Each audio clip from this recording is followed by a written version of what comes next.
Well, Tony, we're going to Yes, talk sir. about NAR. It's not. I know that's how they say no in the South, but we're not talking about that NAR. Yeah. Some interesting times, right? Is that NAR? Isn't that how they say no in like Minnesota? NAR.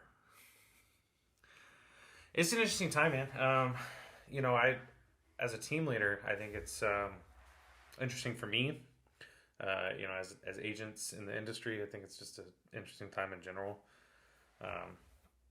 Have you heard what's going on? I mean, I've heard bits and pieces, and Okay. I'm also kind of in that. I feel like it's a lot of wait and see. yeah, You know what I'm saying? Like, so I've been reading it, but it seems like there's a lot of unknown. So it's the way I look at it is, well, after a while, there's only so much unknown you can kind of read about, and you kind of have to wait to see Right. what happens. for those of you who have lived under a rock for the past 3 weeks, there's We can find you a place if you've been living under a yeah. rock. Hey, if you've been living under a rock, we can help you buy and sell real estate across the world. Yes. But if you're living under a rock, we need to make sure you get pre-approved. So, Yes. Yes. I think most people know by now that there's been a big commission lawsuit. There's been multiple. There's been copycats and all kinds of different lawsuits, but there was a consolidation of a lot of the lawsuits into one, specifically targeting NAR, which is National Association of Realtors. And a couple weeks ago, they settled for a lot of money. The billions or the millions? No, just millions. 400 million, something like that? 418, I think, or 480. Yeah. The number actually doesn't matter because it's a class action, so each person's going to get their $6,000, and the lawyer's going to take 33% and call it a day. Yes. But what's important out of this is there's a couple of key metrics that we know of that were part of the settlement. Now, we're going to talk about those. And we're not going to rehash every single detail. I implore you, if you're watching this or listening to this, you need to actually read the lawsuit. There's a lot of truth into the things we're going to talk about today. There's a lot of misconceptions. Go read it. Or if not, there's a YouTube video of a real estate attorney actually reviewing the changes and the things that we're going to talk about. And she did a really good job explaining it. So, number one out of the settlement, besides the millions of dollars that are being given away, the biggest change is that buyer broker compensation is no longer allowed to be put in the MLS. What does that mean? So if you have a client that wants to see a house on 123 Smith Street, Okay. you can go on the MLS and you'd be able to see, because of clear cooperation, how much you're getting paid as an agent. While everyone wants to deny it, what has happened in the past some odd years, an agent who maybe isn't ethical or maybe they just want to make more money, they would, and we've all, in some way, probably done this, and it's the reason why we got sued and why we lost, because a settlement means you lost. Right. If you've watched Suits, you know Harvey Specter doesn't settle. We settled. We didn't have Harvey Specter as our lawyer. Yeah, so, at some point somebody's probably said, I don't want to show this house because I'm not getting paid 3%. Right. Because it might show 2%. It might show 2.5%, right? And so... You actually just faced this with a property with a new construction builder, right? Like, they said 3% online, you walked in and they told you 2%. You're like, well, that's not what you have online. Right.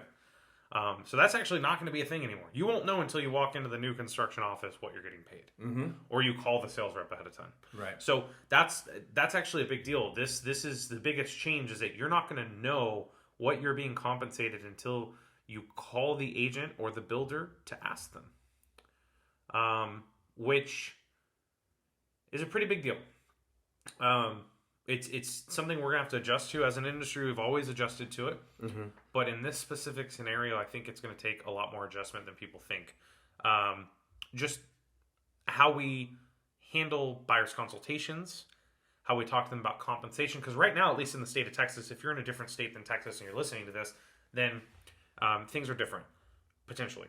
But our buyer-broker agreement says that the seller is going to pay us. If the seller doesn't pay us, you're paying us. Right. So that's not really changing.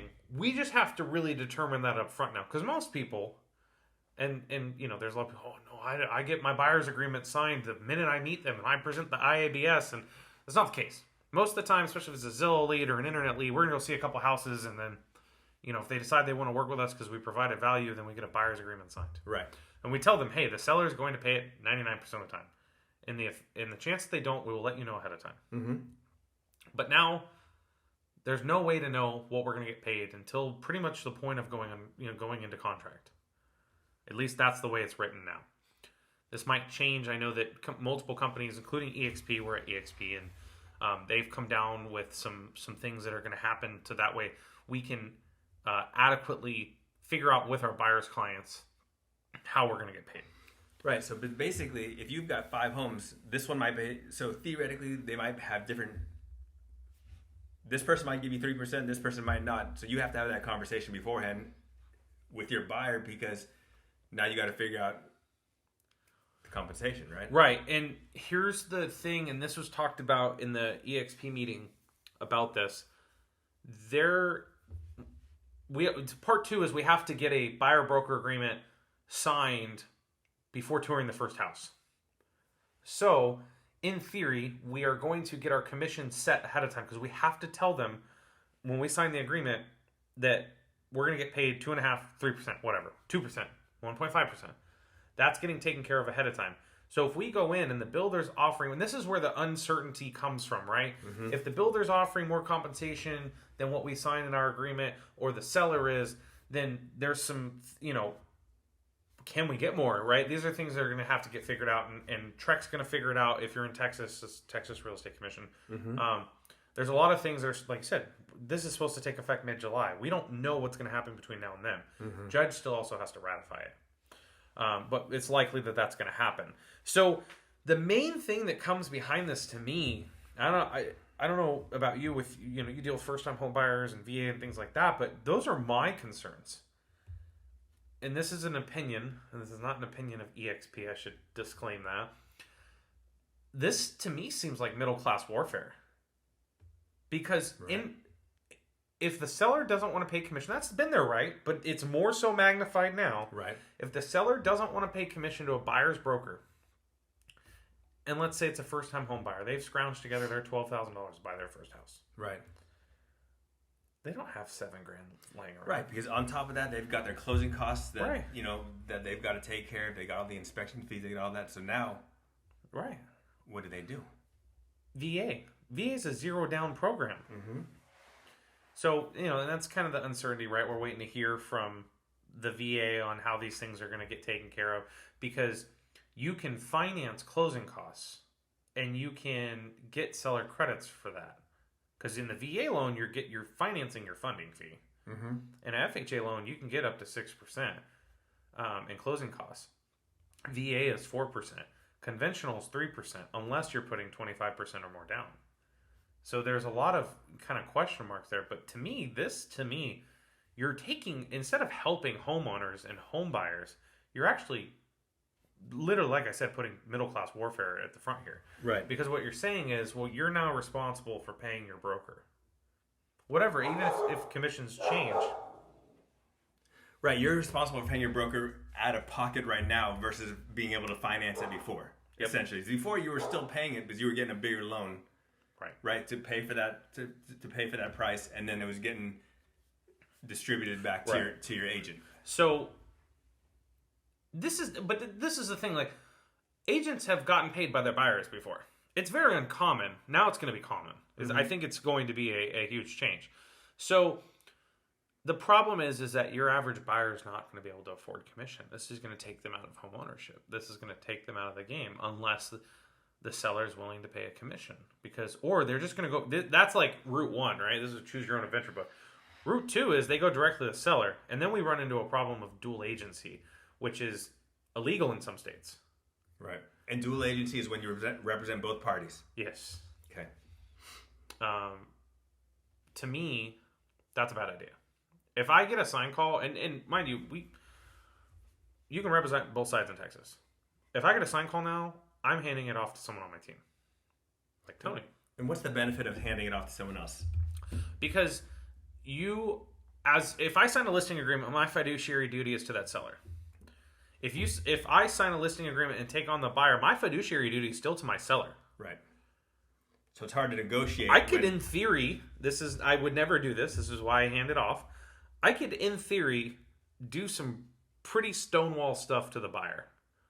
Because I don't represent the buyer. I represent the seller. Right. So you don't have the buyer's interest at all. So you're not working hard to help the buyer. I just had this happen on an off-market property. We sold an off-market property, and I know the buyer. They're great. But I told the buyer at some point in the conversation, my fiduciary duty is to my seller. Yeah. I can't answer that question for you. You should go talk to somebody or talk to an attorney.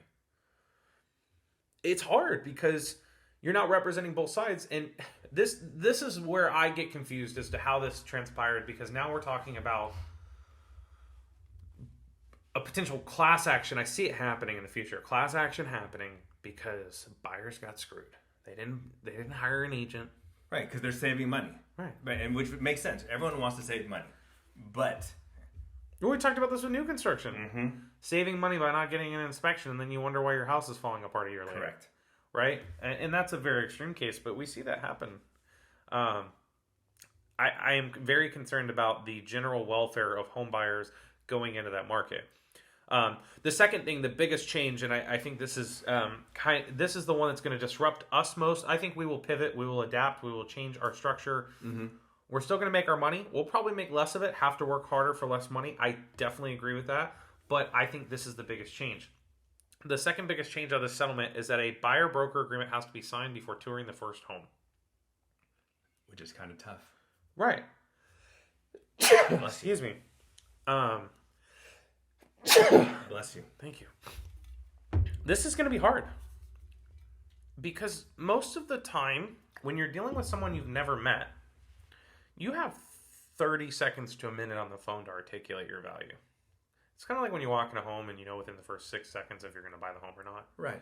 Like you walk in, you're like, oh, that's when you know. It's like when you're on the phone with someone, you go, hey, I'm Tony with Selling Snyder Group at EXP. I'm just giving you a call because you inquired on our website about 123 Smith Street. When do you want to go see it? Well, now it's, hey, Mr. and Mrs. Buyer, we need to sit down and have a consultation before we even get to that point. I think that's going to be the biggest change for us, is just doing that consultation like immediately instead of maybe going and meeting at the house, because that's Zillow's model. Zillow will call you and say, hey, we got Joe Smith on the line. Joe Smith wants to see 123 Smith Street. Go show him the house. Right. So that's going to be hard for our industry, because we also get into the question of, right now, the way our buyer-broker agreement is signed, it's not really enforceable. Like we tell people, you can cancel it anytime. You don't want to work with us anymore? Don't work with us. Yes. So what happens when someone has signed multiple buyer-broker agreements with 3 different agents? Or what happens when they have a buyer-broker agreement with Tony for 123 Smith Street and us for the rest of the houses? Mm-hmm. I just think it's going to be really challenging for us as a real estate industry to adjust to that. Not that I'm complaining. I think that it creates more certainty, that creates more of a level of trust. Right. And it requires, and we talked about this, and I'm happy to hear your thoughts on it, but we talked about our buyer's presentation, how we had to get it nip tucked now, not in July, because come July, it's going to be who's the professionals, who's the full-timers, who has my best interest at heart. Right. So, I mean, you want to talk about the buyer presentation we just kind of put together? Yeah, I mean, I think so the presentation, right? It's that initial consult with the buyer when you're doing this process, and I think it's going to be interesting that you brought up is that you have to build this relationship. It's going to take a while for that model to change, where people are like, I'm okay with signing with you, and I don't know you yet. Yeah, you know what I'm saying? It's going to be, they might come to us, hey, I don't want to sign anything, and if they are meeting the professionals, they're going to see the same reaction. We need you to sign this paperwork. But it's going to take a little while to do it, I feel like. And, so my question to you is, are you comfortable going in, and this is just an opinion, I don't, it's okay if you're off the wall here, but sure. Are you okay with signing a buyer-broker agreement for one property and just showing them, because we don't do a lot of internet business, but we do get internet leads. Right. So are you willing to show one home, get a buyer-broker agreement signed for that one home, and if they want to continue to work with you, then you go into the presentation? I think so. Okay. Right now, it's kind of that feeling out process, right? It's right. if you work up, if it's not a referral, right, and we don't have any type of relationship, and it's, hey, look, I want to go see 123 Main Street. Perfect. You know what? They're not, from the buyer's perspective, they're not going to want to sign all this paperwork for you. I don't know you. I don't want to sign a 6-month contract with you. Right. Right. So look, maybe it's one of those where I do need to sign that contract for 123 Main Street. We meet, we talk, we get to know each other. At that point, you'll realize, hey, look, this is a good fit. We can, you know, you want to work with me, I want to work with you. Let's sign something a little bit longer. I think that's going to have to be the case, because if you try to get somebody to sign something right away, that's kind of more. Even though you tell them that we can cancel this whenever. If you don't want to work with me, that's fine. We can cancel it. But I think it's going to be hard at first to say we have this open-ended relationship. My question is, how, and this is just like from a logistical standpoint, not from like I want to abuse the system, but how is this enforceable? Like, how do we go about like are we going to have to, and this is, you know, my complaint is I feel like as listing agents, we're going to have to do more work. Like, how are we going to verify that everyone's showing our home? Are we going to have to make sure they're in compliance? Like, who did you sign the paperwork to come here? Yeah. Or like, hey, welcome to the open house. You know, and this, have you signed a buyer broker agreement? I think our scripting is going to have to change. You know, I'm worried about like, if we accept a showing, are we going to not allow them, you know, because sometimes we do like, hey, you can't show this without a pre-approval. Sure. Hey, you can't do this without a pre-approval and a buyer broker agreement. I mean, are we just turning away buyers? But here's the flip side, right? So I think that the average consumer who's not a high D is going to be okay with these changes. Right. When I go and work with someone who has bought and sold homes before, they're going to say, "Hey, Brandon, I want to pay a buyer's compensation to the list or to the buyer's agent." Mm-hmm. Or if they're a buyer, they say, "Brandon, I trust you, and I know you have my best interest at heart. I'm willing to pay this if they don't." For the most part, right? I think most people are going to be okay with that. But my concern is definitely with the people who aren't.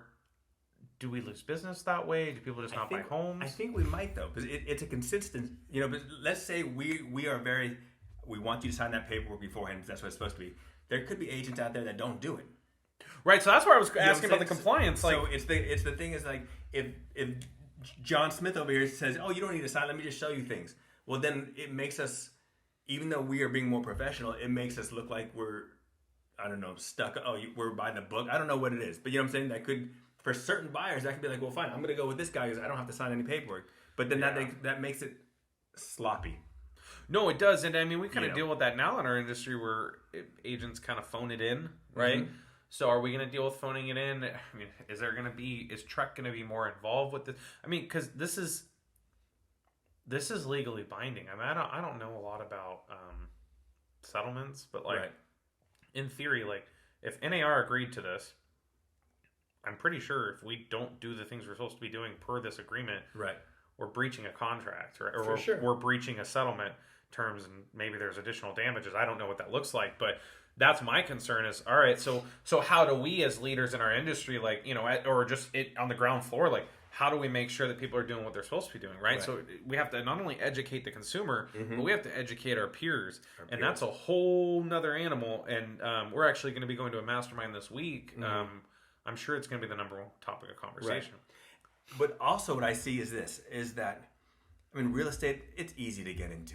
Sure. It is so with all this new stuff that's happening, I think it's going to weed out a lot of people. I think the people who stick around are the people who are very professional. They're not calling it in. They're not taking an order. No. They're providing that service. So we may be doing for a while a lot more work for less because we're in this Wild West type of period, right? But I think as we've gone through this transition, I think it might be it'll clean itself up eventually. We don't know how that's going to be, but it's going to. It just might take a little while to get to. Well, we've kind of seen that with rates, right? Rates went high. All the part-timers went out the door. They're like, I got to go find a job. Yeah. And, you know. Before it was easy. You know, I have a sub. I don't need to do anything. Done. I have definitely noticed that we've seen less of the part-time agents in our industry right now. Mm-hmm. So I think you're absolutely right. It's a thinning of the herd, if you will. But also, you're right. It's going to be the Wild West for a while. Mm-hmm. We're going to have it figured out. And I'm glad we have some lead time on this. But I'm also not going to sit here and go into crystal ball economics. I don't believe in that. And I tell our clients that when we're listing their homes, like, you have no idea what's going to happen in the next 6 months. We can get the same president. We can get a different president. We could have all be another dead war- in we 6 have months. another war. We have another pandemic. We have all these. I hope not. I'm tired of the pandemic, man. That was rough on us. Like, but yeah, no, you're absolutely right. Like, there's so many things that could happen between now and then, and I'm very grateful for our leadership at EXP. They've really come in and said, hey, like, this is what's going to happen. We got your 6. This is the next steps forward. They've already put together a rider for listing agreements. So it's a rider that explicitly states what you're paying the buyer's agent. So that's a good thing. Right. I think it's going to be a challenge. I'm very, I would say keen-eyed on it. I want to keep an eye on it. Oh, for sure. But I'm not living in fear about it. Like, it's business as usual over here. Not once has a seller said, well, do I have to pay a buyer's agent anymore? Now, I'm hearing stories of that. There's people who are terminating their listing agreements because they don't want to pay a buyer's broker. That's not what the settlement said, and there was a huge misconception about that. I mean, CNN was like, you don't have to pay commissions anymore. And Joe Biden, literally the president of the United States, was like, well, we're going to save millions of dollars on commissions now thanks to, the settlement. I'm like, wait a second. There's nothing in the settlement that says we're not paying a buyer's agent commission. It just says we can't publicly display it because we were steering people away from listings because of the commission. Right.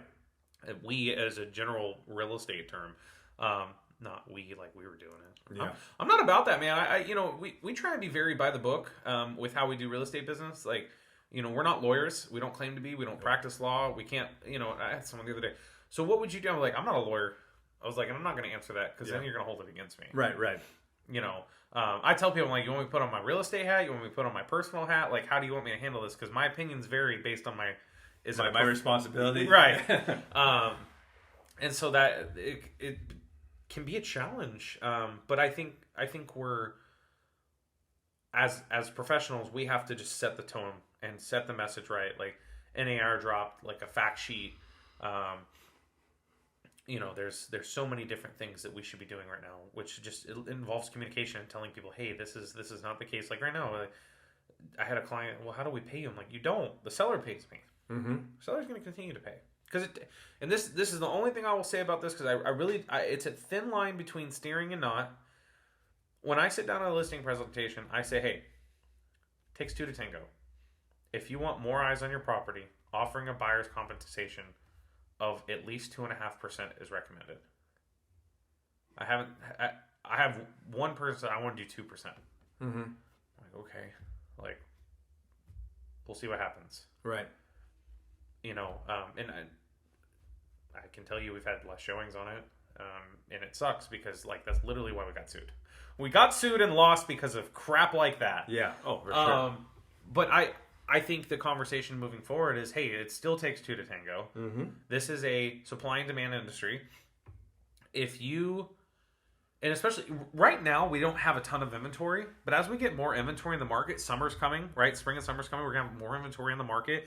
July is literally the middle of the summer. If we have a ton of inventory and the buyer has an option to choose your home or a home that's similar to it, and they're offering a buyer broker compensation, that buyer's probably going to go there because then they don't have to pay an agent's compensation. Right. And an agent doesn't have to say anything about that because here's the thing. And I actually think this is a benefit. Okay. This is the benefit of having a buyer broker agreement signed before touring the home. You know that some way you're going to get paid, whether that's from the seller and however they figure it out, or from your buyer. You're no longer steering them in any direction. Right, because they're making a financial there's decision. no incentive, right? Right. You're like, it doesn't matter if it's coming from this pocket. It's half a dozen in one hand, 6 in the other. Yeah. It no longer becomes realtors are steering. It becomes the customer has made a financial decision that is better for them. Right. I pay this out of my pocket now, or I wrap this up in yeah. Right. So I think that that's going to keep sellers on their toes. Now, do I think commissions will go down? Yes. I think we're going to see a lot more 2.5% be regular commission. Like when we call the agent, hey, what are you offering a compensation? Yeah, the seller's paying 2%. Well, it's not that the seller's paying 2%. The seller's probably paying 5% and the discount's getting transferred down to the buyer's agent because the listing agent's probably going to have to do a lot more work now. Right. I don't disagree with that because the listing agent's got to feel called from unrepresented buyers and all that. That's what's going to be chaotic. But, it comes back to and this was like this in 2008. Like, whoever controls listing controls the market. Mm-hmm. So why aren't we taking more listings? And you're an agent on our team. You take listings and buyers, right? Correct. So, I mean, are you concerned about like not having as much buyer business? Or are you like, hey, I got to go get more listings? Like, what does that look like for you? Because I know what our strategy is, but what does that look like for you? What does it look like for me? I mean, I don't think it changes much.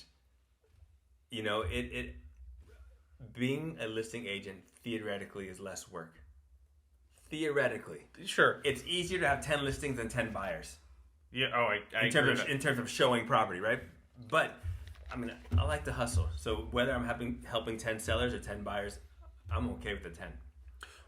How do you? I know you do a lot of renters. How do you think this is going to affect renters? This is completely opinion based. They have not clarified anything on renters. In theory, I think we're going to have buyers rep signs with renters. But do you think that that's the direction it's going to go? Like, are you saying that even with renters, theoretically, the rules should apply with renters, as in that they need to be paying? Well, no. So I think it's going to at least part of the settlement is going to apply to renters, which is the getting a signed agreement before touring. Right. I'm not sure about, and again, I don't crystal ball, so I don't know. They haven't clarified on renters. Sure. This is more for buyers and sellers. I think that's a tough. I think that's gonna cause issues, right? Because with renters, there's just so much stuff out there. Yeah. You could be driving. You know what I'm saying? There's more for rent signs that are by owner. It's gonna make things complicated. I think. I'm a little. It's gonna be a little messier there, I think, than with buyers. There's also a lot of stuff right now where, like, you know, I've seen compensation for leasing agents to be like $500, or mm-hmm. You know, we took a discount on a lease listing, and we discounted the commission a little bit because we only charged them half month's rent. Right. So there's always, I mean, I always see just, you know, for rent by owner, like you said. Mm-hmm. If they have to get the agreement signed before touring a property, I'm okay with that, because I think with renters, we're qualifying them more anyway before going into the like. Right. We need pay stub. Not we, but like the landlord's going to ask for pay stubs, and, you know, what does your credit look like, and things like that. So I think there's more of a pre-qualification conversation that happens with renters anyway. So I don't think it's that bad to be like, hey, like, I'm going to go through all this work to get you in this place. Yeah. This is a paraphrase. This is not like, I'm going to be a professional and help you get a place. I would like you to commit to working with me. Right. With buyers, I think it's like, hey, this is the value we provide. This is what we do as a service. This is what we charge. If it's paid by the seller, great. If not, this is what you're going to owe us at closing. And we'll figure out how to get, you know, we can ask for closing cost incentives and things like that. And again, it's back to the 6 in one hand, half dozen in the other. I think it's going to be similar to what it is now. We just won't know until we call the agent or, oh yes, Alexa. I love it. I think it's going to be really important to just be more transparent up front with your buyers and be like, hey, like, this may happen. This may not happen.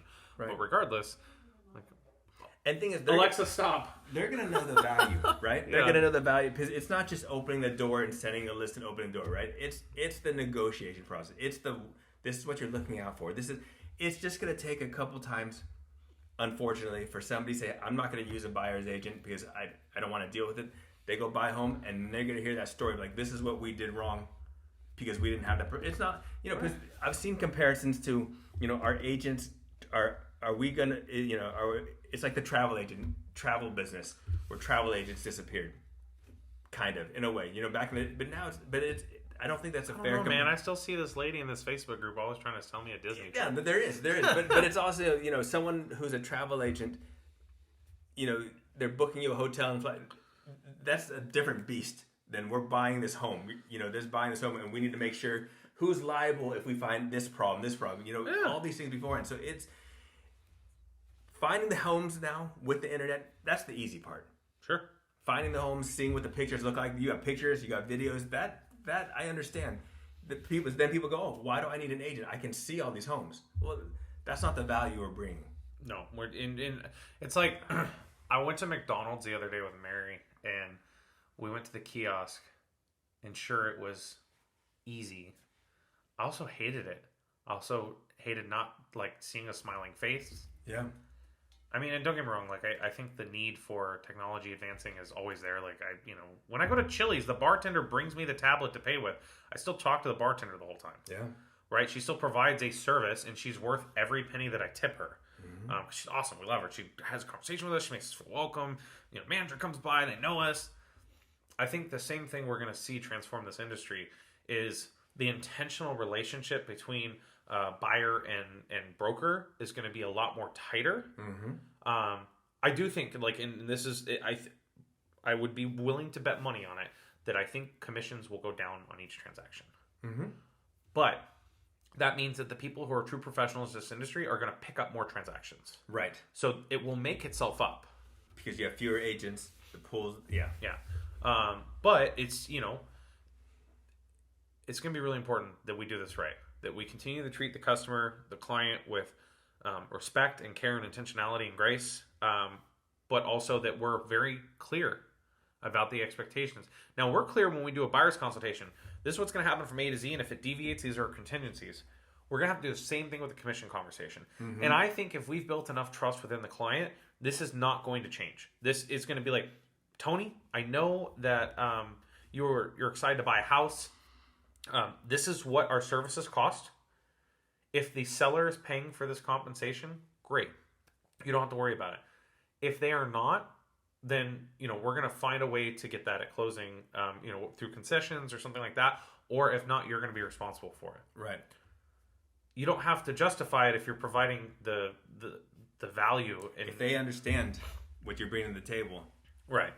So, are we going back to the days where, we're picking up clients in our cars again and, driving around and taking them to dinner and, stopping at the local food spots to show them that we know the area well? I mean, maybe. I like doing that anyway. I like, we do dinner consultations with clients. Right. And, I think that's fun. I think it provides a level of value and trust that you just don't get normally. Instead of, hey, this is my cousin. She's a real estate agent. And she's going to show you some houses. Well, hold on. So, let's slow down. So, let's do the consultation. Find out your needs. Let's talk to a lender if you haven't already. Let's go through that. This is, we have access to off-market listings through our brokerage. We have access to, pocket listings that no one else has. Things like that. So, there's a lot of things that we can provide that will allow us to get more business that way. So anyway, I mean, we could talk about this all day, but I think the general consensus, at least in our team, is the biggest shift is we're starting to practice the buyer's broker agreement sign now. Like, hey, we're going to work together. Right. I want to work with you. Let's sign this agreement. Because it also shows a level of intent, especially with people that we've just met. And then having a consultation ready to go takes them through the process and journey. Other than that, I mean, I think it's just we're kind of patiently in expectation of like what's to come next, but just clearly demonstrating how we're good at what we do, how we're professionals. Right. I think it'll be a good step forward. I know there's going to be stuff down the road and how we're going to have to handle it is yet to be determined, but I'm not living in fear. If you're a buyer or a seller right now and you're listening to this and you're like, I don't know what the heck you're talking about, give us a call. We'll talk about it with you. We'll go through your options.